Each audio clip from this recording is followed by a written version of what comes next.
Vamos lá, vamos ler a palavra do Senhor? Diz assim: vendo Jesus as multidões, subiu ao monte e assentou-se. Aproximaram-se dele os seus discípulos, e ele começou a ensiná-los, dizendo: bem-aventurados os pobres de espírito, pois deles é o reino dos céus. Bem-aventurados os que choram, pois serão consolados. Bem-aventurados os humildes, pois herdarão a terra. Bem-aventurados os que têm fome e sede de justiça, pois serão fartos. Bem-aventurados misericordiosos, pois alcançarão misericórdia. Bem-aventurados os puros de coração, pois verão a Deus. Bem-aventurados os pacificadores, pois serão chamados filhos de Deus. Bem-aventurados os que sofrem perseguição por causa da justiça, pois deles é o reino dos céus. Bem-aventurados sois vós, quando vos injuriarem e perseguirem, e mentindo disserem todo o mal contra vós, por minha causa. Regozijai-vos e alegrai-vos, porque grande é a vossa recompensa nos céus, pois assim perseguiram os profetas que vieram antes de vós. Glória a Deus, meus amados. Aqui está exposto as bem-aventuranças, ou o Sermão do Monte, que assim ele é conhecido. E o pastor Henrique, ele abriu essa série no domingo passado. Eu não estava presente, eu fiquei um período sem carro, e a minha esposa também passou por uma cirurgia, e a gente ficou ali uns 10, 12 ou 15 dias ali, sem vir à igreja. Então eu estou retornando hoje, no domingo, fiz o retorno na quarta-feira, mas no domingo estou voltando hoje. E o pastor Henrique abriu essa série. Se eu não me engano, a gente já pregou sobre essa série. Eu não lembro se a gente pregou na igreja, se a gente pregou na célula, se foi num culto de oração, eu não me lembro, pastor. Nas células, né? E eu também estava dando uma olhada nos meus arquivos lá, e eu vi que eu também, parece que em janeiro de 2023, eu trouxe um resumão sobre o Sermão do Monte aqui na igreja, né? Mas, enfim, nós estamos retomando essa série, e nós vamos falando sobre cada bem-aventurança que o Senhor Jesus, ele trouxe para nós, né? É importante nós sabermos, meus amados, que assim, o ministério do Senhor Jesus, quando ele passou aqui na terra, ele tinha 3 ênfases, né? O ensino, a cura e a oração. Então você vai ver muitas vezes ao longo das escrituras o Senhor ou ensinando, ou curando, ou orando. E o Senhor Jesus, ele ensinava de várias formas. Ele ensinava com os discípulos, às vezes um discipulado na prática ali mesmo. Ele ensinava nas sinagogas, e ele ensinava por onde ele andava. Encontrava uma pessoa e ele ia e ele ensinava. E aqui no Sermão do Monte, ele começa assim, né? Vendo Jesus as multidões, subiu ao monte. Então o Senhor Jesus ia iniciar ali o ensino dele, a pregação dele ali naquele lugar. Mas olha que coisa interessante. Depois vem a continuação e diz assim, aproximaram-se deles os seus discípulos. Então tinha uma grande multidão, mas na hora que ele foi pregar, a maioria foi embora. Ficaram só os seus discípulos. Então o que a gente entende aqui? A gente entende, meus amados, que uma grande multidão, muitas pessoas, elas querem só as bênçãos. Elas não querem um abençoador. Elas querem resolver os seus problemas. Então o Senhor Jesus, caminhando por ali, pregando, curando, orando, a fama dele se espalhou por aquele lugar. E as pessoas que estavam com problema iam atrás dele. Porque diziam: o Senhor curou aqui o meu filho, né? Libertou esse que estava endemoniado, fez esse milagre de multiplicação dos pães, e assim foi circulando a informação, e as pessoas iam atrás dele, a ponto de muitos lugares que o Senhor Jesus estava, ele não conseguia nem transitar, de tanta gente que tinha atrás dele, procurando ele. Agora, acontecia a mesma coisa quando ele ia orar? Quando ele ia ensinar, não acontecia, a multidão saía. E quando ele ia orar, às vezes nem os discípulos ficavam. O Senhor Jesus, fica aqui comigo e ora. Quando o Senhor voltava, ele estava dormindo. Mas você já dormiu? Não aguenta orar comigo nem uma hora? Nem os discípulos ficavam com o Senhor Jesus na hora da oração. No ensino ainda ficava um pouquinho. Agora, quando era a bênção, quando era a cura, quando era o culto da vitória, a igreja estava cheia. Mas quando era para ensinar e para orar, porque as pessoas têm essa tendência, o ser humano tem essa tendência, de só se preocupar com ele mesmo, de ter a solução do seu problema, mas não de querer uma mudança de vida.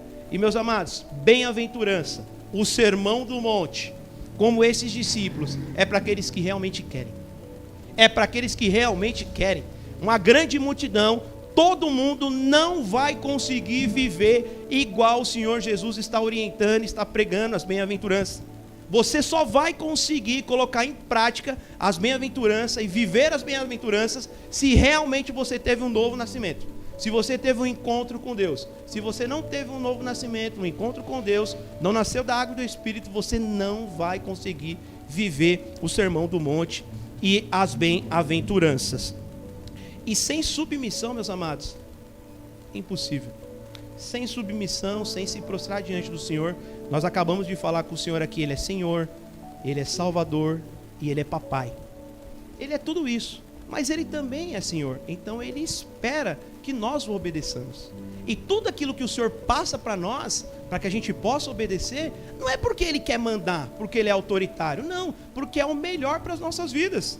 O Senhor já sabe o que é bom, o Senhor já sabe o que é santo, o que vai dar certo, é por isso que Ele nos orienta. Então, sem obediência e sem submissão, não existe bem-aventurança, não existe sermão do monte. Então, para você viver isso, você precisa ser um nascido de novo, você precisa querer estar cheio do Espírito Santo, para você poder seguir a Cristo Jesus e todas essas orientações que Ele deu aqui.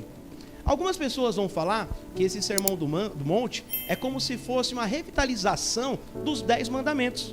Moisés trouxe os 10 mandamentos, como o Senhor assim orientou ele foi lá e escreveu lá os 10 mandamentos, e lá no livro de Êxodo, no livro de Levítico, você tem uma série de leis, leis civis, leis cerimoniais, tem uma série de leis que você precisava cumprir ali, para você poder ter uma organização com o povo.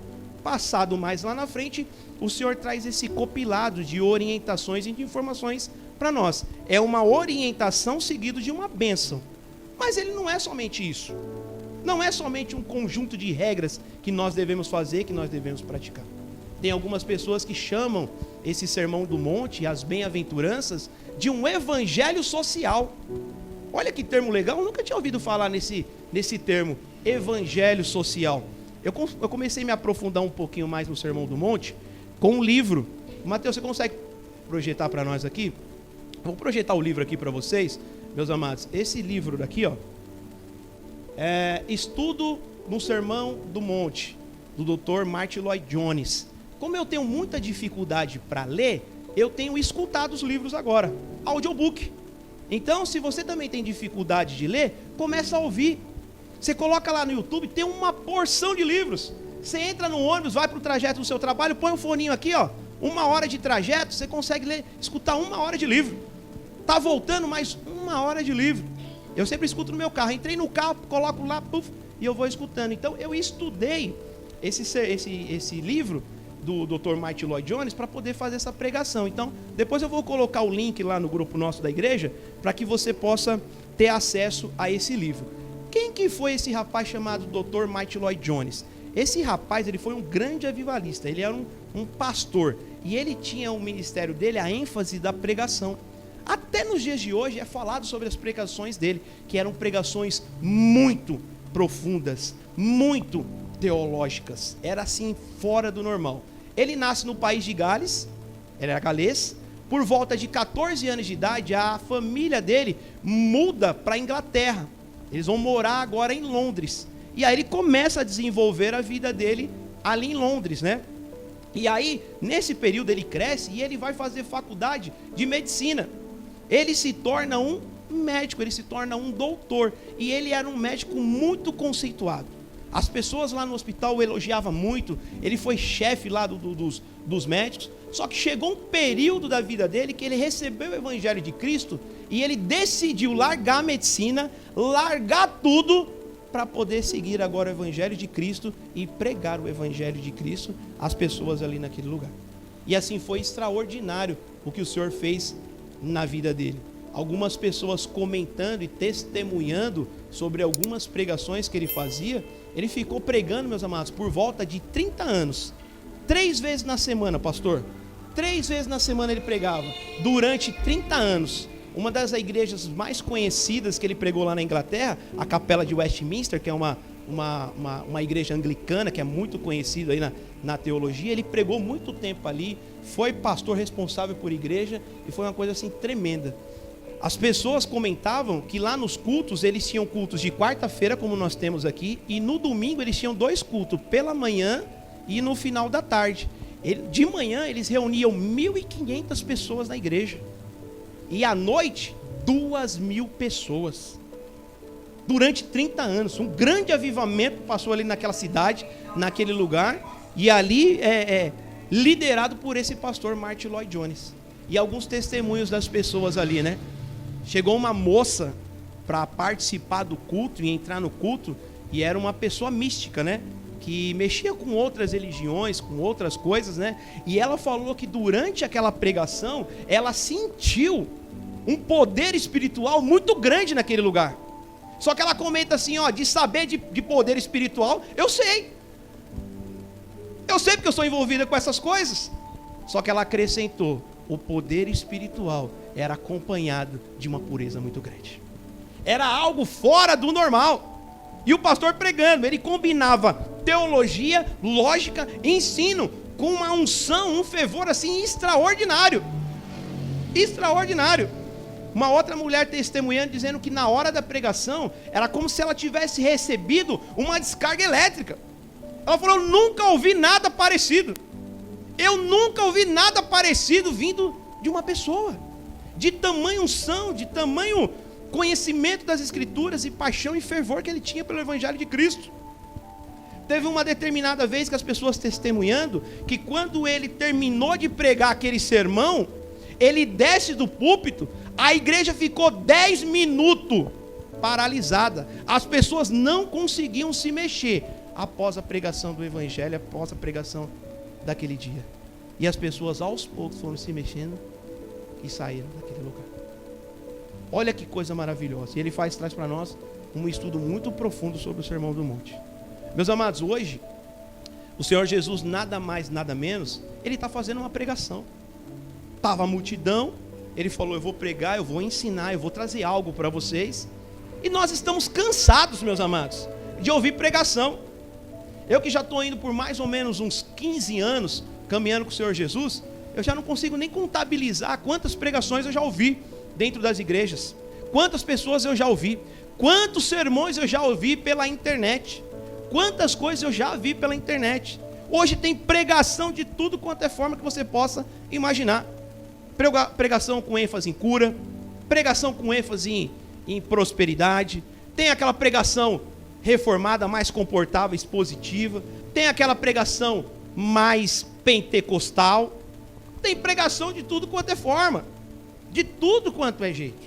Eu já ouvi várias, mas teve uma pregação que eu ouvi, muitas pregações me marcaram, mas tem uma pregação que eu ouvi que eu falei, cara, é isso. Eu ouvi uma pregação do pastor Reverendo Hernandes Dias Lopes, numa conferência lá em Bertioga, e ele trouxe uma pregação sobre transformação de vida, santidade, usando a vida do apóstolo Paulo, daquilo que Cristo fez para ele. Para vocês terem ideia, ele pegou as escrituras, em Atos dos Apóstolos, ele falou o capítulo inteirinho, sem olhar para a Bíblia. Dali você já fala, alguma coisa diferente tem. O Hernandes Dias Lopes, ele tem quase a Bíblia toda decorada. Ele pega e... Aí traz contexto, aplicabilidade nos dias de hoje, uma unção. Cara, aquilo foi tomando conta da igreja, aquilo foi tomando conta das pessoas que estavam ouvindo, foi uma coisa extraordinária. Eu falei, uau! Quando ele terminou, sabe o que ele fez? Fechou a Bíblia dele, em silêncio, e desceu do púlpito. Você sabe quando muitas vezes a gente prega, a gente fala assim, puxa, essa palavra aqui foi tremenda, vem o ministério de louvor, vamos orar, vamos clamar, você vem aqui na frente e vamos orar e vamos. E muitas vezes, às vezes não é o que Deus quer fazer, ou muitas vezes não tem um impacto como uma pregação como essa, que realmente teológica, com unção, com sabedoria. Eu falei, meu Deus do céu, todo mundo ficou impactado com aquilo. E você imagine agora, meus amados, se o homem é capaz de fazer uma pregação como essa, se o homem é capaz de ser abençoado pelo Senhor, com tamanha bondade, gratidão e unção, o que dirá de uma pregação do nosso Senhor Jesus? Vocês podem imaginar o que aconteceu naquele dia? Do Senhor Jesus sentando e pregando para aquelas pessoas? Meu Deus do céu. A Bíblia não fala e não descreve sobre isso. Eu imagino que foi um momento sublime demais. Imagine o próprio Senhor Jesus pregando para você. Imagine você podendo orar, olhar nos olhos dele, ver a face dele, e ele pregando a verdade. E detalhe, hein? Não tem essa estrutura aqui não. Microfone, cadeira, luz, data show, aguinha gelada, banheiro, aberto. Todo mundo sentado no chão. E o povo ali ouvindo as escrituras e ouvindo a palavra. E o povo ouvindo as escrituras e ouvindo a palavra. Com amor, com sede, com vontade. Você sabe que nós estamos hoje com uma estrutura como essa na igreja? Porque um dos pensamentos das pessoas é fazer com que a igreja seja um pouco parecida com a estrutura que tem lá fora.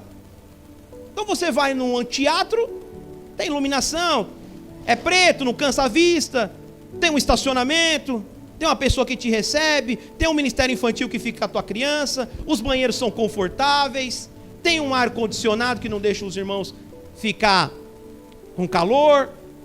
Então a igreja, ela parece que tem esse intuito de parecer com o mundo, para que as pessoas venham e não sintam tanta falta das coisas lá. E falar, aqui é mais ou menos igual. Aqui é mais ou menos igual. Só que no meio disso nós estamos nos perdendo. Nós estamos ficando muito parecidos com o mundo. Nós estamos ficando muito parecidos com o mundo. Ao ponto de você não distinguir quem que é o cristão e quem que não é. Quem que segue a Cristo e quem que é o ímpio. Porque o cristão está fazendo a mesma coisa que o ímpio. Isso aqui não tem nada a ver. Nos dias de hoje, pode. Aí fica todo mundo igual. O Sermão do Monte, ele vem para diferenciar aqueles que servem e aqueles que não servem. É notório, tem que ter uma diferença grande, absurda, grotesca. Grotesca. Não pode ser parecido. Não pode, tem que ser diferente. Agora quer dizer que nós vamos ser melhores do que as outras pessoas? De maneira nenhuma. Quer dizer que nós somos superiores às pessoas? De maneira nenhuma. Nós só não podemos fazer as mesmas coisas que elas estão fazendo. Mas devemos amar, orientar, aconselhar e até conviver junto. Porque você não vai conseguir separar do seu colega que não serve a Cristo lá no seu trabalho, do seu familiar que não serve a Cristo na sua família. Eles estão em todos os lugares. E o cristão, aquele que recebeu a Cristo, sal da terra e luz do mundo, ele está ali para dar sabor, para dar tempero, para trazer lucidez, para trazer vida, trazer a palavra. Então ele está ali no meio. Mas nós temos que ser diferente. Não podemos fazer as mesmas coisas. Então isso é a pregação, isso é aquilo que o Senhor Jesus nos ensinou. E nós vamos entrar agora propriamente dito naquilo que o Senhor Jesus começou a falar. Então o pastor Henrique no domingo passado falou sobre os pobres de espírito, e a promessa e a bênção é que o reino dos céus será dessas pessoas que são pobres de espírito, né? O pobre de espírito aqui não é fazer um voto de pobreza. Não, vou fazer um voto de pobreza, porque o Sermão do Monte, o Senhor Jesus está dizendo que eu tenho que ser pobre agora, para que eu possa herdar o reino dos céus. Não tem nada a ver com isso. Você conhece um pobre aí metido a besta? Não conhece, irmão? Eu conheço. Tem um monte de gente que é pobre que é orgulhoso. Tem gente que é pobre que não tem um pingo de humildade. Então pobreza não tem nada a ver com ser humilde. E você vai encontrar pessoas ricas, pessoas que têm bastante dinheiro, que são pessoas que são mais humildes, são mais tranquilas. Então a questão da grana, ela não tem nada a ver com isso. Então o pobre de espírito é aquela pessoa que consegue se esvaziar de si mesmo, deixar as suas vaidades, deixar as suas vontades, respeitar o próximo, amar ao próximo, como assim o Senhor nos orientou. Então ser pobre de espírito é isso. E o Senhor está trazendo uma promessa para nós, pois deles é o reino dos céus.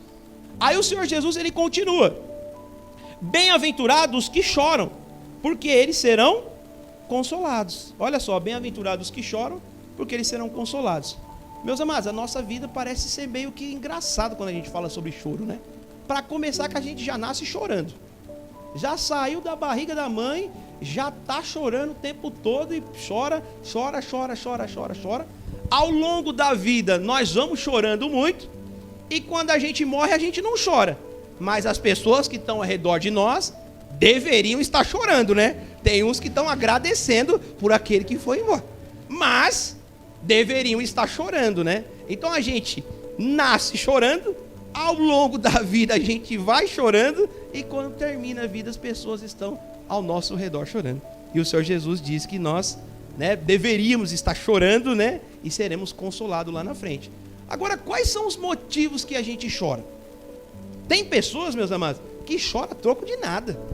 Chora por besteira. Eu lembro da minha irmã, que eu nunca vejo essa pregação. Eu lembro da minha irmã, quando ela tinha por volta de 4, 5 anos de idade. Pensa numa menina que chorava. Ela chorava por tudo, velho. Ela olhava para sua cara e chorava. Ela ia tirar a foto, ela chorava.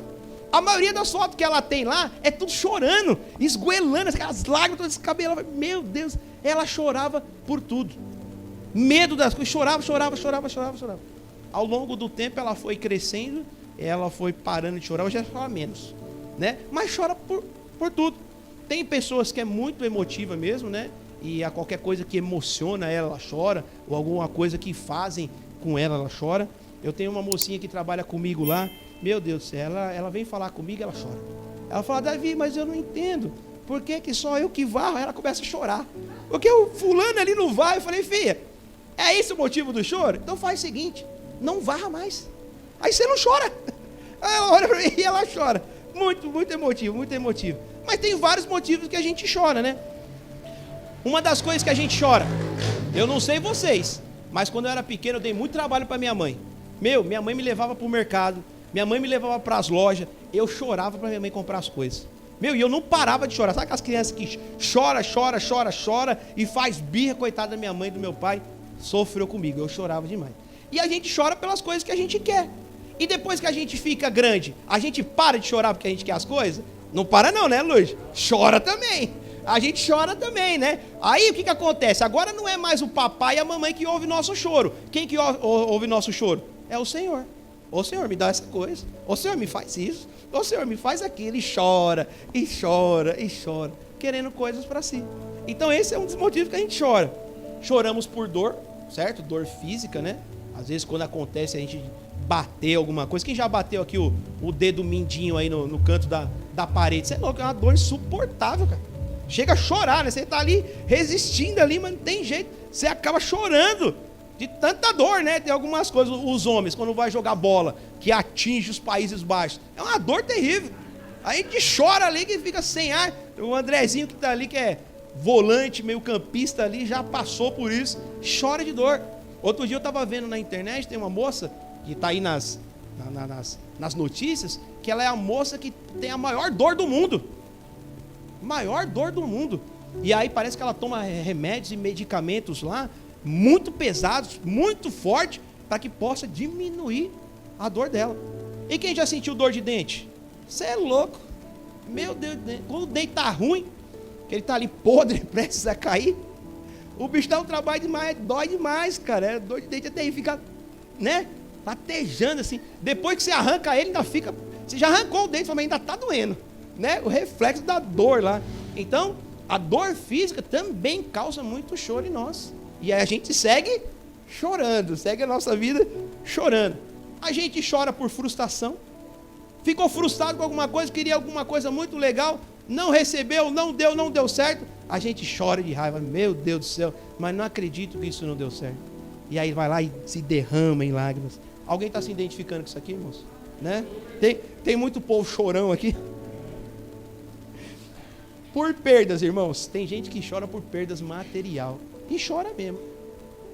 Você que trabalhou muitos anos, né? Você que trabalhou muitos anos, juntou aquele dinheirinho, né? Aí por algum motivo você perdeu, seja uma catástrofe, que nem os irmãos lá no Rio Grande do Sul, né? Então você vê pessoas ali que perderam tudo. Tem gente lá que a água levou a casa embora. Não é que ela perdeu as coisas de dentro da casa, a casa foi embora. O rio levou. Ela chegou lá, só tá o terreno vazio, não tem mais a casa. Choro, porque perdeu alguma coisa material. Tem pessoas que às vezes cometem erros na vida, se endividam, perdem dinheiro, perdem patrimônio, perdem recurso financeiro e acabam chorando por conta disso. Acontece também? Acontece também. Porque ali ao longo da vida ela trabalhou, ela se esforçou e agora de uma hora para o outro, perdeu tudo as coisas e a pessoa acaba chorando. E por injustiça? Quem já chorou por injustiça? Fala, meu, não aceito, isso aqui está certo e chora e chora. Eu estava vendo um videozinho curto de uma edição das Olimpíadas, um rapaz que se dizia transgênero, se identificava com o sexo feminino, ele entrou com uma ação lá no departamento responsável lá, para que ele pudesse participar das Olimpíadas, mas concorrendo com as mulheres. Um homem que se sentia mulher e ele queria concorrer com as mulheres. Só que sabe qual que é a modalidade dele? Boxe. Aí o comitê aceitou. Lá vai ele lutar com a menina. No meio da luta ele pai, pancada daqui, pancada de lá. A menina pegou e falou, meu, sem chance, eu desisto. Ela se ajoelhou lá no ringue e chorava. E chorava, ela falou, não tem condição. Não tem. Uma injustiça. E tem coisas nas nossas vidas que não vai ser reparada. Você vai tentar, é uma injustiça, tá certo, que nem no caso da mulher, tá certo, ela tá certa, mas ninguém faz nada. E ela chorava copiosamente, chorando copiosamente. É uma injustiça. Mas nós também choramos também por alegria, né? Quem aqui, a gente acabou de falar dos papais, né? As mamães também, mas chora também no nascimento dos nossos filhos, né? É uma benção, né? É uma benção, né? Quando nascem nossos filhos, né? Eu lembro que quando a gente foi papai e mamãe pela primeira vez, a Roberta, ela estava internada lá no Hospital São Mateus, e ela estava com uns probleminhas na gravidez lá, complicação, e eu estava trabalhando, né? E naquele dia lá, eu estava na porta de casa lá, mexendo num carro velho que eu tinha lá, e aí daqui a pouco chega a minha mãe falando, ó, Davi, o hospital ligou aqui, ó, os meninos nasceram. Mateus e o Thiago nasceu. Eu falei, meu Deus do céu, que alegria. Aí você chora, bora pra lá, vamos lá pra gente ver, né? Recentemente o Andrezinho nasceu. O Mateus e o Thiago, eu não acompanhei o parto, né? Eu nem sabia. Eles estavam esperando ali o momento certo de poder tirar ali os bebês. Então eu não estava lá presente, né? Agora do Andrezinho eu assisti o parto, pô. Eu assisti. Fui lá com a Roberta lá deitada lá na maca, sangue pra tudo quanto é lado. Todo mundo sabe que eu não posso ver sangue. Eu falei, não, eu vou aguentar. Sentei aqui atrás dela, aqui atrás da cabeça dela. Ficava olhando só ali na barriga para ver a hora que o bebê saía. O bebê saiu, você é louco. É maravilhoso, né? E pega o bebê e coloca aqui. Então é maravilhoso. A gente chora pelo nascimento dos nossos filhos também, né? Choramos também no dia do nosso casamento, né? Por alegria ou por tristeza? Por alegria, né? Por alegria. Por alegria, irmão. Você olha lá para sua noiva, você olha lá para sua companheira. Aí fala, graças a Deus, né? Aí a esposa olha pro marido, fala, graças a Deus, né? E aí você acaba chorando, né? Os familiares também choram, né? Por tristeza ou por alegria? Por alegria, porque você está saindo da casa dele, né? Fala, graças a Deus, não vai mais morar aqui em casa, vai sair de casa e vai morar lá. Eu choro por alegria. Então no casamento tem muito choro. No casamento tem muito choro. E esperamos que isso seja realmente por alegria, né, irmãos? Vamos assim acreditar que seja, e é mesmo, né? E aí, meus amados, e falando sobre choro, e o nosso Senhor Jesus, ele chorou? Chorou? O nosso Senhor Jesus chorou? Vocês garantem isso? Vocês são conhecedores da Bíblia? Das Escrituras? Aleluia. O Senhor Jesus, ele chorou, acho que cerca de 3 ocasiões aqui, se eu não estou me enganado, né? Então o Senhor Jesus, ele chorou. A primeira vez que o Senhor Jesus chorou, não estou dizendo em ordem cronológica, estou falando do que eu vou falar, tá? A primeira vez que o Senhor Jesus chorou foi a vez que Lázaro morre, que é um amigo dele. O Senhor Jesus vai lá e chora. Agora pensa bem, o Senhor Jesus, ele ia ressuscitar Lázaro. Então ele não estava chorando pela morte de Lázaro, porque ele já ia ressuscitar. Ele já sabia, não, vou orar por ele e ele vai ressuscitar. Mas Jesus chorou. Por que ele chorou? Vendo o desespero das irmãs de Lázaro. Ele se compadeceu da tristeza daquelas mulheres. Ele se compadeceu daquilo ali. Por isso que o Senhor Jesus, ele chorou. E isso muitas vezes acontece conosco mesmo, né? Quando a gente perde um ente querido, né? E a gente chora ali no dia do velório, né? Da pessoa que realmente está indo e vai fazer falta, mas a gente também chora pelas pessoas que ficaram, né? Porque tem muitas pessoas, às vezes, são crianças pequenas, né? A esposa que ficou desamparada, um jovem que morreu muito cedo. Então a gente também acaba chorando por conta dessas situações. O Senhor Jesus também chorou antes da crucificação dele. O Senhor Jesus orando, em estado de agonia muito grande, já sabendo o que queria acontecer com ele lá na frente. Uma oração tão profunda, o Senhor Jesus, ele chorou por conta das coisas que iria acontecer com ele. E olha, meus amados, muitas vezes a gente fala sobre as dificuldades nossas da vida, né? Dos nossos problemas e todas essas coisas. Mas, meus amados, olha só, o que aconteceu com o nosso Senhor Jesus é algo assim fora do normal. Exposto a uma vergonha, uma perseguição brutal, açoites terríveis, passou a noite toda apanhando, depois tem que carregar uma cruz na frente de todo mundo, e todo mundo acompanhando, e muitos dando risada, e ele dizendo, ele é merecedor disso aí mesmo. Fez por onde? Tem que ir. Você imagina uma pessoa que tanto fez o bem para aquela região, que levou as escrituras, o ensino, a pregação, socorreu os que estavam com fome, libertou os cativos, trouxe cura, trouxe ressurreição para pessoas que estavam mortas. Agora esse mesmo povo está dizendo, é isso aí, merece mesmo. Vamos colocar no madeiro. E quando vai para a cruz, totalmente nu. Totalmente nu. O que nós vemos nas séries, nas imagens, que o Senhor Jesus estava com um pano em volta, aquilo ali é para diminuir o choque nosso. Aquilo ali é para diminuir o nosso choque, porque o Senhor Jesus foi pregado extremamente nu. Um escândalo. O próprio Senhor pregado nu numa cruz. E ele chora por isso. E ele chora, mas ele diz, Senhor, contudo não seja feita a minha vontade, mas seja feita a vontade do Senhor. Então nós, meus amados, muitas vezes também podemos chorar por situações que estamos vendo de dificuldade lá na frente.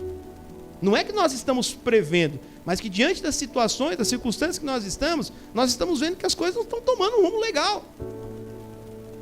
Mas contudo, não seja feita a nossa vontade, mas seja feita a vontade do nosso Senhor.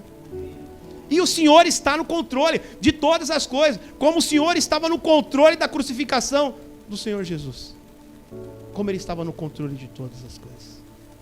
E o Senhor Jesus também chora diante de Jerusalém. O Senhor olhando para aquela nação e dizendo, meu Deus, como é que se desviaram tanto? Como é que abriram mão da palavra? Como é que abriram mão da fé? Como é que abriram mão de buscar, de me seguir? E eu olho para... Ainda bem que Deus não é gente, né? Porque quando a gente olha para a humanidade, meus amados, quando a gente olha para a humanidade, dá até nojo. Nojo, revolta. E nós como crentes nos incluímos também nisso. Porque não é só o povo ímpio que está fazendo as coisas erradas, não. Nós também que estamos se dizendo que estamos caminhando com Cristo, também tem coisas que são vergonhosas, vexatórias. E ainda tem um Deus compassivo e amoroso, que olha para nós e ainda nos ama. Tanta gente com tanto problema dentro das igrejas, meus amados. Não é o fato de você ter problema, é o fato de você criar problema. Dentro das igrejas.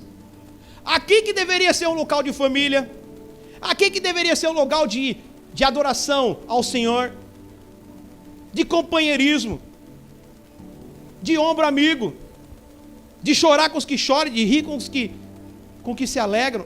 A gente é muito individual, muito rachado, muito separado. Se nós dentro da igreja, que estamos cultuando ao Senhor, recebendo o sino das Escrituras, nós estamos assim, você imagine o povo do mundo.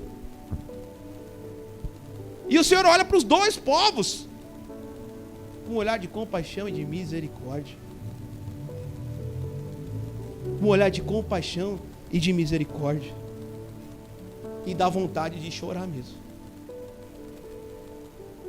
Nós trouxemos uma mensagem falando sobre as cartas à igreja, o Senhor fazendo elogios, repreensões, correções, sabe? E o resumo que eu fiquei de nós como igreja é que nós somos muito ruim fazendo a obra do Senhor, e que o Senhor tenha de compaixão e de misericórdia de nós, e que o Senhor tenha de compaixão e de misericórdia das nossas vidas, porque até mesmo para subir no púlpito como esse, para pregar, nós também não temos qualidade nenhuma, me incluo junto, aptidão nenhuma. Se fazemos o que fazemos é pela graça e pela misericórdia dele.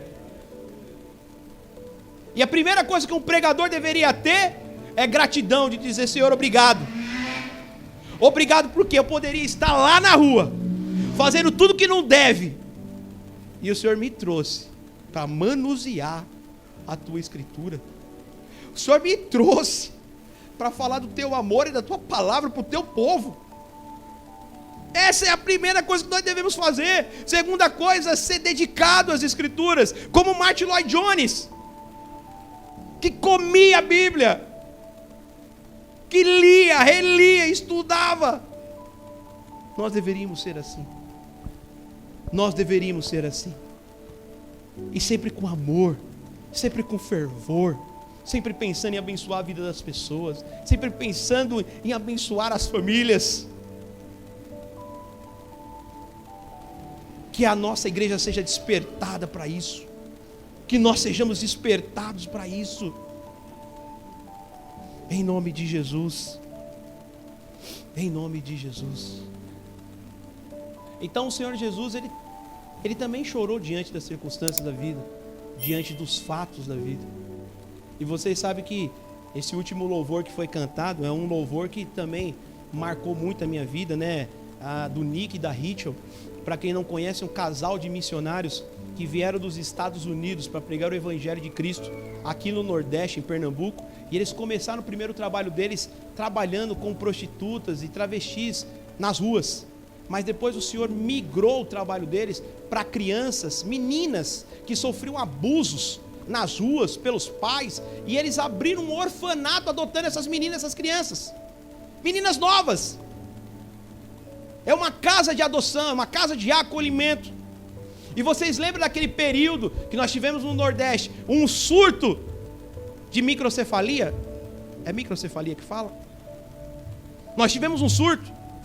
Para vocês que não sabem, quando as crianças nascem deficientes, quando as crianças nascem com algum problema de saúde muito sério, muitos papais abandonam na maternidade mesmo. Muitos papais abandonam na maternidade mesmo. E eles começaram a acolher crianças com microcefalia. E quando o Senhor deu essa canção para o Nick, ele estava cantando com uma criança dessa no colo, com microcefalia. E ele cantava: Abba, Pai, fui adotado como filho. E o Senhor falava fortemente no coração: ela entende. Ela entende o que você está falando. Ela entende o que você está cantando.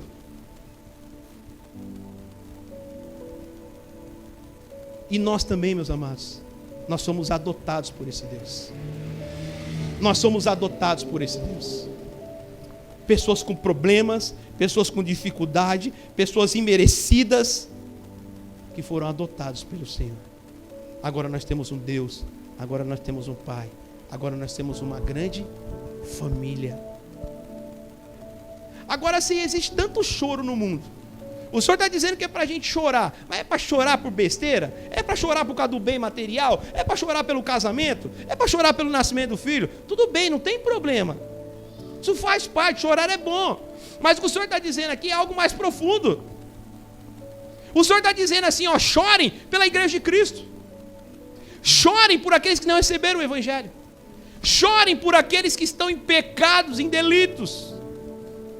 Chorem por isso.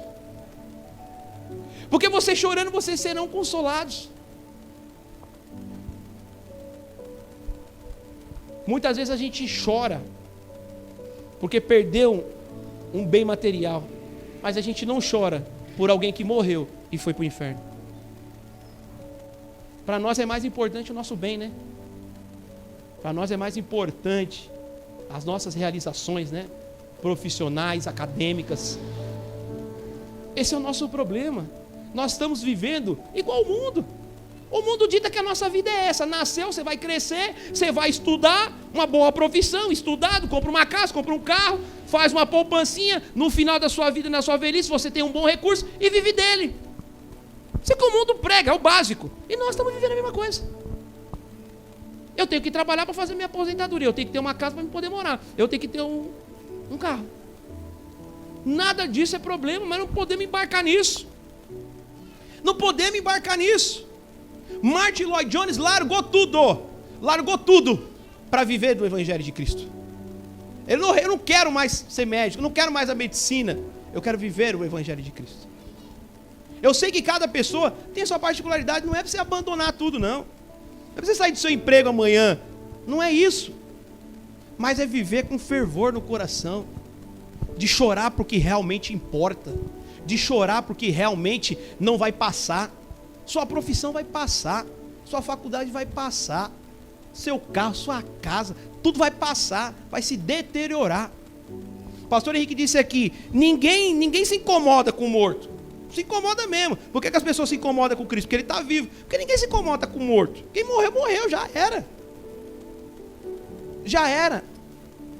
E conosco a mesma coisa. Daqui 30, 40, 50 anos, quando a gente morrer, ninguém mais lembra de nós. Você tem alguma lembrança aí do seu bisavô, do seu tataravô?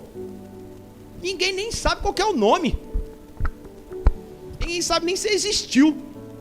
Quanto mais o que ele trabalhou, o que ele fez, o que ele tinha. Assim vai ser nós, filho. Quando você morrer, dá 30, 40, 50 anos, ninguém mais lembra do Davi. Ninguém vai mais nem lembrar que eu vim aqui no Parque Brice. Ou você acha que daqui 50 anos vai ter alguém chorando por mim? Ah, o pastor Davi ia lá, pregava, sei o que. Não, filho, já era. Acabou. Game over. Mas a palavra do Senhor diz que nós seremos consolados. Vai acabar aqui para os que estão aqui. Mas para aqueles que choram, eles serão consolados com o Senhor Jesus. Estaremos todos juntos. Por isso que nós não temos que ficar dando ênfase e colocando toda a nossa força nas coisas aqui dessa terra, mas nas coisas espirituais. E a gente faz o contrário, cara. A gente faz o contrário, só pensa nas coisas daqui. Oh, meu Deus do céu, como é difícil a gente entender. Como é difícil entrar na nossa cachola, né? Difícil demais isso. É tão simples, mas difícil de praticar, né? Tão simples de entendimento, mas difícil de praticar. E a gente fica ali, ó, só aquele círculo vicioso. Aquele círculo vicioso. Círculo vicioso. Sempre a mesma coisa. Sempre a mesma coisa. Sempre a mesma coisa. Nós temos que despertar para a vida, meus amados. Os pobres de espírito e os que choram. Até aqui, né? Porque ainda vai continuar. Ainda tem mais bem-aventurança para vir aí. E as bem-aventuranças não são aquelas que você se identifica com você. Você fala assim, então é que acontece o seguinte, eu sou mais chorão, eu me identifico mais com o choro. Agora eu vou investir no choro. Não. Eu que me identifico aqui, que eu sou meio orgulhoso, eu vou me dedicar aqui aos pobres de espírito. Não. É o pacote completo. Ou é tudo ou é nada. Não dá para pegar um só. O cristão, aquele que nasceu de novo, ele vai ter que se adaptar a tudo isso. Ele vai ter que viver tudo isso. Não dá para ele escolher só uma parte e falar, não, eu vou me dedicar a isso aqui. Não, Sermão do Monte, as bem-aventuranças. Nós vamos ter que nos dedicar a tudo isso. A tudo isso. Isso é que vai fazer a diferença daquele que serve e daquele que não serve. Agora, isso não é um conjunto de práticas e de regras que você deve fazer a todo custo e obrigado. Não. É o novo nascimento que vai trazendo para você agora com o Espírito Santo, para que você possa colocar em prática cada coisa dessa na sua vida. E aí o Senhor vai colocando cada coisinha no lugar ao longo dessa caminhada com o Senhor Jesus. É por isso que você não pode faltar aos cultos, porque isso vai te ajudar. Você vai receber a porção das Escrituras, você vai estar com o seu irmão, que você vai perdoar ele vai te perdoar, ele vai te edificar e você vai ajudar a edificação do seu irmão. Então por isso que você não pode ficar na sua casa. Se você ficar na sua casa, você deixa de lado as bem-aventuranças e dá agora valor e entendimento e ênfase a tudo que o mundo prega. Aí você vai estar escutando lá o Faustão, Gugu Liberato, já morreu, né, irmã? Esse morreu já. Não tem mais como escutar, né? Se estiver escutando é outra coisa, né, irmã?